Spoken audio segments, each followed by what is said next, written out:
Hi అండి, నమస్తే. మరి ఈరోజు క్యారెట్ అండ్ పొటాటో ఫ్రై ఎలా చేసుకోవాలో చూద్దాం. ముందుగా స్టవ్ వెలిగించి బాండి పెట్టి దీనిలో ఆయిల్ పోసుకోవాలి. ఆయిల్ వేసుకోవాలి. ఆయిల్ వేసుకున్న తర్వాత దీనిలోకి పోపుకి శనగపప్పు, మినపప్పు, ఆవాలు, జీలకర్ర, ఎండుమిర్చి, కొంచెం వెల్లుల్లి తీసుకొని పోపుకి వేసుకోవాలన్నమాట. నూనె వేడెక్కిన తర్వాత ఈ పోపు దినుసులన్నీ వేసుకోవాలి. ఒక్కొక్కటిగా కూడా వేసుకోవచ్చు. పాతకాలంలో అలాగే వేసేవారట. పాతకాలం నేను కూడా ఒకసారి అలాగే వేస్తాను అనుకోండి. ఈరోజు ఇది వేగేటప్పుడే కొద్దిగా పసుపు కూడా వేసుకోవాలి. వేగుతూ ఉన్నప్పుడే దీనిలో కొద్దిగా పసుపు వేసుకోవాలి. ఇది ఆర్గానిక్ పసుపు అండి, మన ఇంట్లోనే కొద్దిగా పసుపు మొక్కలు వేసాం కుండీలో, అవి వచ్చాయి, అవి ఆడించడం జరిగింది. అది అయితే మీకోసం పసుపు తెచ్చి ఆడించి కూడా రెడీగా ఉంటుంది. పసుపు కొమ్ములు సొంతంగా కడిగి ఎండబెట్టి అది మన దగ్గర అవైలబుల్గా ఉంది. కావాల్సిన టీఎం చేయండి. చూడండి, వేగింది కదా. వేగిన తర్వాత మనం కట్ చేసి ఉంచుకున్న క్యారెట్ ముక్కలు వేసుకోవాలి. కట్ చేసి ఉంచుకున్నాం కదా క్యారెట్ ముక్కల్ని వేసుకోవాలి. ఇది క్యారెట్ బంగాళదుంప రెండు కలిపి ఫ్రై చేస్తున్నారండి. అయితే ముందుగా కొంచెం క్యారెట్ మగ్గిన తర్వాత బంగాళదుంప వేస్తాను. ఎందుకంటే బంగాళదుంప త్వరగా స్మాష్ అయిపోతుంది, త్వరగా ఉడికిపోద్ది. క్యారెట్ ఉడకడానికి కొంచెం టైం పడుతుంది. దీనిలో కొద్దిగా ఉప్పు వేసి మూత పెట్టించేయాలి.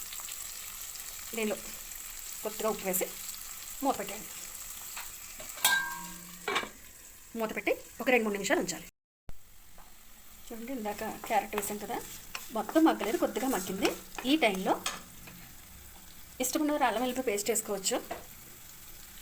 తరిగి ఉంచుకున్న బంగాళదుంప ముక్కల్ని వేసుకుంది.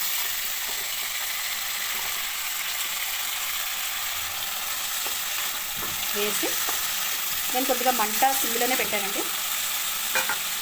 ఇప్పుడే కొద్దిగా పెంచాను. మళ్ళీ బంగాళదుంప ముక్కలు వేసుకున్న తర్వాత మూత పెట్టి ఒక 5 నిమిషాలు ఉంచాను. కొద్దిగా లైట్గా కారం వేస్తున్నానండి.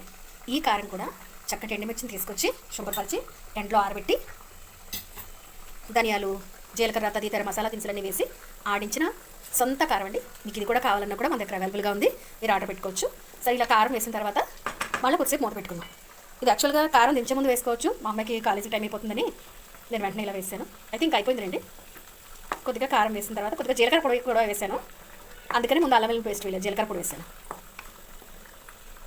జీలకర్ర పొడి కారం వేసిన తర్వాత మూత పెట్టి మగ్గనివ్వాలి.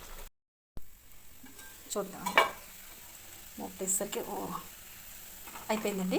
అంతేనండి, మన క్యారెట్ బంగాళదుంప ఫ్రై మరి ఇలా టేస్ట్గా ఉంటుంది. బాగుంటుంది. ఒకసారి చాలామంది ఇలా చేస్తారు. ఒకవేళ చేయనట్టయితే ఇలా చేసుకొని టేస్ట్ చేసి మీ పిల్లలకి పెట్టండి. Okay, bye.